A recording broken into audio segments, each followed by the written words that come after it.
আমার হচ্ছে একটা ড্রেস হলেই হবে। আমি সালামি নেই প্লাস দেই, যে একা শপিং করার মতো মানে মজার আর কিছু থাকতে পারে না। হ্যাঁ, এবার ঈদে আসলে একদম বিগ ধামাকা নিয়ে আসছে আমাদের সাকিব খান ভাইয়া। সামনে ঈদ আসছে, আমি চলে যাব 2-3 দিন পর দেশের বাড়িতে যাব, খুলনায় মোংলাপুর। আমার বাবা মা আমার পরিবারের সাথে আসলে আমার ঈদটা পালন করা হয়, তাদের সাথে আমি ঈদ পালন করব। আমার হচ্ছে একটা ড্রেস হলেই হবে। এতে মানে স্পেশাল একটা ড্রেস পরলাম, ড্রেসের সাথে শু ম্যাচিং করলাম, ব্যাগ পরলাম, মানে হ্যান্ড পার্স নিয়ে নিলাম। তো সবকিছু মানে একটা আছে না একটা সেট, ওইটা হলেই এনাফ। মানে এক্সট্রা অনেক কিছু যে আমার অনেকগুলো ড্রেস লাগবে, অনেক শু লাগবে, এটা আমার না। আমার একটা ড্রেস, একটা শু, একটা পার্স। এমন আছে শু পার্সেরও দরকার না, একটা ড্রেস দিয়ে আমি ইট কাটিয়ে ফেললাম। আমি সালামি নেই প্লাস দেই। আমার কাছে মনে হয় যে একা শপিং করার মতো মানে মজার আর কিছু থাকতে পারে না, কারণ একজনকে নিলাম, সে সাথে সাথে মানে বিরক্ত হয়। আছে না যে আমি শপিং করছি, পাশের মানুষটা বিরক্ত হচ্ছে, এই ব্যাপারটা আমার কাছে খুব মানে আমি নিজে ডিস্টার্ব ফিল করি।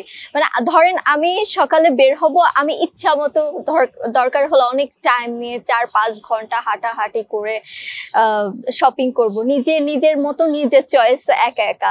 আর আরেকটা ব্যাপার আমার খুব খারাপ লাগে, যে মানুষটা আমার সাথে থাকবে, সে হোক আমার অ্যাসিস্ট্যান্ট, হোক আমার ভাই বোন, যেই হোক, মনে হয় যে তার অনেক কষ্ট হচ্ছে আমার সাথে হাঁটতে চলতে ফিরতে। তো এই ব্যাপারটা আমি আসলে করি না, মানে কখনো অ্যাকসেপ্ট করি না। আমি আমার পরিবারের জন্য শপিং করে ফেলেছি। এবার আসলে আমার পরিবারের শপিংটা সবসময় আমি আগে করি, তো এবার আমি আমার জন্য স্পেশাল কিছু কিনিনি। তবে আমি চাচ্ছি যে আমি খুলনায় যাব, আমার বাবা মামাকে যেটা গিফট করবে সেটা পরে ঈদ করবো। আমি গিফট আসলে নেওয়ার থেকে দেওয়াটা বেশি পছন্দ করি। হ্যাঁ, গিফট পেতে কার না ভালো লাগে, গিফট পেতে ভালো লাগে, বাট আমার দিতে বেশি ভালো লাগে। মানে সবাইকে দেওয়ার মাঝে সবার মুখে যে হাসিটা দেখি, ওইটাই আমার কাছে সুখ। হ্যাঁ, এবার ঈদে আসলে একদম বিগ ধামাকা নিয়ে আসছে আমাদের সাকিব খান ভাইয়া, সিয়াম আহমেদ, আফরান নিশু।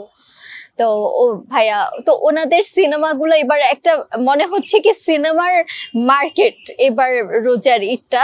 তো ঈদটা শেষ করে আসলে চলে আসবো আপনার বরবাদ, দাগি, জঙ্গলি, এই সিনেমাগুলো আমি মাস্ট বি এই 3টা সিনেমা দেখবো। তারপর যদি হাতের সময় থাকে বাকি সিনেমাগুলো দেখে নিব। শোবিজ 24 এর সকল অডিয়েন্সকে আমার সালাম, আসসালামু আলাইকুম। সবাই আশা করি খুবই ভালো আছেন।